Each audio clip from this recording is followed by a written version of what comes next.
is Hippie Thrashing. That's me on Butch's channel at YouTube, and I am back for another video.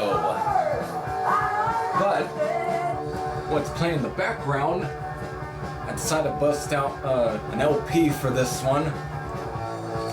Is Deep Throats, The Devil and Miss Jones.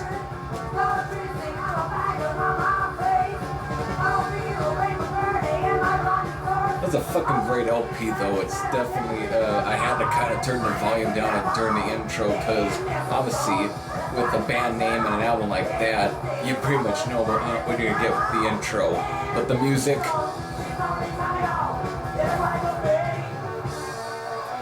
so what's the topic? I was debating with myself on whether or not, because of it's albums that I don't know, I always seem to hear the term pit stop albums, you know, ones that are just not as good as the other.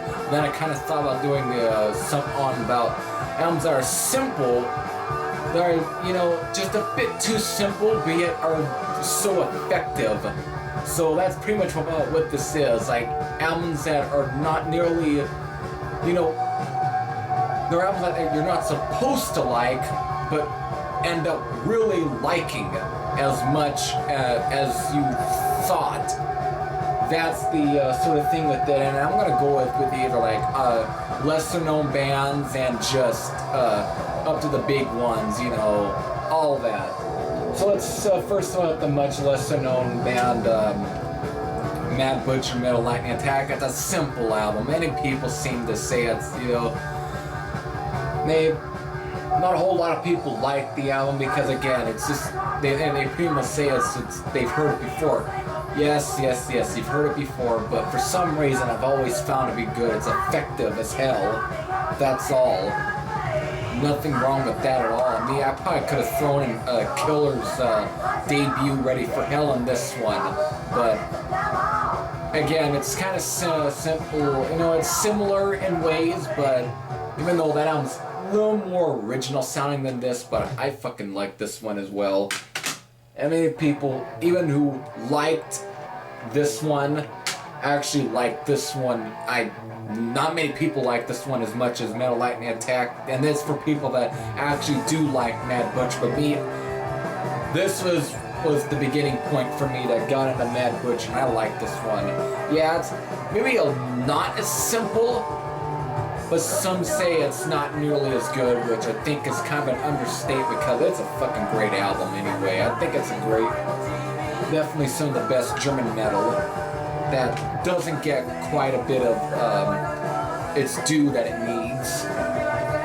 And yes, where I'm going with definitely a much bigger one, and well, a lot of it's one of my favorite bands, of course. I'm gonna go and, you know, yes, many people seem to not care for the Brian Johnson era, but I always fucking loved the Brian Johnson era, same as the Bon Scott era. Both two I've always liked.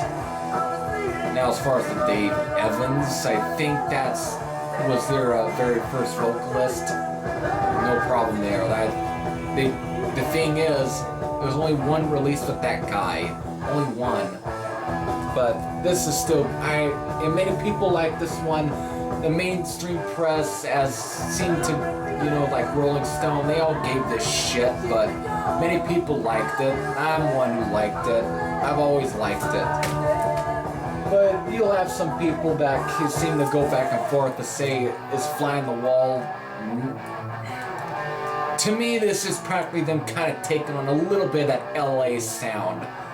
This one was almost them kind of responding to the whole new wave of British heavy metal practically in a way. Like they were all kind of like, they were paying attention to what was going on within the European side of it, the bands that they influenced. This one was kind of almost adopting what Crocus decided to do, almost, but taking it on their sort of sound, and it's not bad. I like it. I liked it. It's just, when you compare the two, this one's just almost polished sounding compared to Flick of the Switch. And even though this is remastered, not the vinyl or the original release, maybe the original release would sound, you know, the original master, not the remastered, probably sound even rawer. But this is, you know, and again, it's a simple, these two, they're simple, but I like these. This one's probably made a little more simpler, because it's kind of like Butch's Power Supply, which I don't have a physical copy of that one, but I gave that album a listen on YouTube, and you know, I probably should have not liked that album, but I liked it. Again, you can say that's like a pit stop album, but it's very effective. And again, keeping it up, last AC/DC album showing in this, and it's Lofi video. At first, I've always liked the first side. I always thought the first half of the sound was great, but the second half wasn't.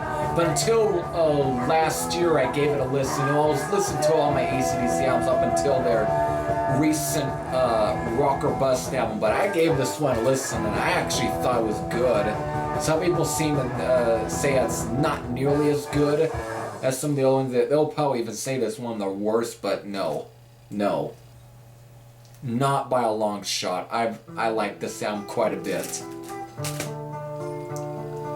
Keeping it going, it's time to go for at least a bit of a glam band, or sort of. Under lock and key. A lot of, you know, I've seen some people that kind of, you know, they don't say it's not nearly as good as the last one, you know, because again, they really were going for that MTV sound, but I've always, when I picked this one up, it dominated my CD player, it did. I loved it quite a bit. Songs such as Lightning Strikes Again and Till the Living End are just some of the best songs off of this one. And I have said it before, and I've showed this one I think before, Motorhead's Another Perfect Day. Again, it's Motorhead, almost like AC/DC. You know what you're gonna get. But this was a different kind of album in a way. Not like Fly on the Wall or Blow Up Your Video, but it's a different album almost. Because again, they got Brian Robertson, former member of Thin Lizzy, play guitar. Obviously, I like this. Him adding, you know, to the whole Motorhead sound, it made it melodic. It was more melodic, almost making it probably the most hard rock album in Motorhead's discography, practically. It's not even punk fuel half the time. It's melodic, and some people thought it was a bad idea to do that. But I love this. I think it's an underappreciated album.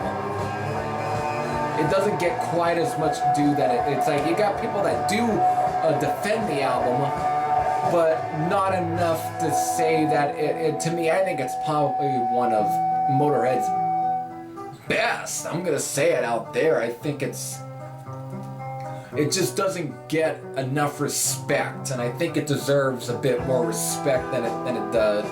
Because songs such as, again, Back at the Funny Farm and Tales of Glory, Marching Off to War, and Die You Bastards, some good songs.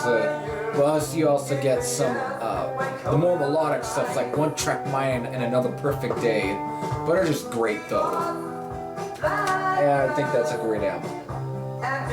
Now, as far as simple is concerned, I'm not sure if I can say it's a simple album, but people do consider it like a pit stop album. Riot's Born America, which, you know, was the last album to feature Rhett Forrester on vocals. You know, you got some people that kind of say that this part of Riot was LA Riot. Really? Maybe in a way, but I really wouldn't say this is Glam Riot. This is by far, it's just, to me, this is one of the reasons for why I didn't want to throw Riot in the Glam video. It's because this is it's a little commercial sounding, a little more, you know, more melodic, but to me this sound seems to kind of pick up where Fire Down Under kind of left off, in a way. It just seems to kind of pick up the pace. Restless Breed is a great album, but they really tried to do something a little different with that album. It was still good. This one, they just went back to almost like a ballsy sort of sound. Things were just a bit more almost in your face half the time, like songs such as Wings of Fire and whatever, and Gunfighter and Heavy Metal Machine, Vigilante Killer. Just some great tracks, and the cover of Cliff Richard's Devil Woman is fucking fantastic. Just a great stuff. I had to put this album in here, and of course, yes, Judas Priest's Point of Entry. Out of all the really commercial albums they've ever done, because some of this album is almost poppy, maybe a little less poppy than Turbo, but if I had to choose album to listen to first, this is the one. When it comes to those two, this is the one I gotta pick. For some reason, this one seems to be, yeah, it's simple. It's almost like Budgie's Power Supply. It's almost kind of similar in a way. Because it's simple, but it actually is effective. It's really effective. Because again, last night I listened to it, and again, it just has a way of grabbing you. It grabs me by, it's like, again, the only song I say on here that's really dumb is probably All the Way. That's the only song I find to be probably the most dumb. You Say Yes, it's a poppy, but it's catchy. It's catchy, it's effective, it's got an effectiveness to it. And then you got Turning Circles, not bad. But All the Way, I probably could have done without that one. So it's like how I kind of feel, and again, I probably could have thrown a Saxon album here, like Rock the Nations. I probably could have added that one here, because that one's got one track I don't care for, and that's Party Until You Puke is probably the song off of Rock the Nations I really can't stand. I can't stand that song. On here, it's the same way. I can't stand All the Way.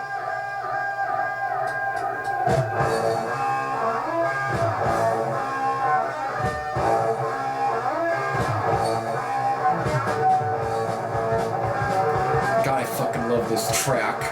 Anyway, it's All the Way I could have done without. It's not like with Innocent, There's No Excuse by Saxon, which was, they're kind of dip into that. Even Crusader feels like a dip in that, but that isn't a bad album. Innocent, There's No Excuse is a good album. I fucking love Innocent, There's No Excuse. This one, kind of similar, because it's just a pure simpleness and just, but I love this sound. For some reason, I just love this one. It's like, to me, when it comes to Judas Priest 80s stuff, it's, to me, while Screaming for Vengeance and Defenders of the Faith, probably the two of my, at least, that ties for, I think, one of the best Judas Priest sounds that come out of the 80s. This one is not far behind. I just like that even ram it down, but still, it's a simple album, very kind of popish, but still has a pure kind of, I want to say ballsy, because at times it's not really the best description, but it's like around there. Well, I want to say it's probably bluesy, because I think it's probably the bluesiest Judas Priest album since, almost since Rock-A-Rolla, but that one was a bit more Led Zeppelin sounding. Or, it was somewhere like that. This one, almost like, again, like Budgie's Power Supply in some ways, but not too much like that, but maybe more like maybe almost like a White Snake, but not too much. It's again kind of somewhere around just this real simple poppy, hard rock sound, but still great. I still like it. Yeah, that's pretty much what I wanted to show, and albums that just came to mind because if I couldn't think of anything else. I was almost thinking about maybe throwing on Scorpions albums, like because some people kind of thought Animal Magnetism wasn't as good as either Love Drive or especially the 70s stuff, but I like that Animal Magnetism as well. I think there's some great songs on there, such as I think Hold On Tight, I think was the one. I know the song Animal Magnetism is Scorpions really kind of went back to that 70s sound with that song. If only John Roth played on the song Animal Magnetism, it really would have been right there on my fucking Taken by Force or In Trance. That's a dark track and it's almost doom metal. It's fucking dark. But I think the record just ended. So, that means this video is ended. Well, side one ended, but video ends. So, that's pretty much it. These were all the albums that were on my mind, because I couldn't think of anything more. I almost even thought about putting Def Leppard's High on Dry in here, but people seem to like that album as well, and I like that album. This is everything I was saying. I'm out.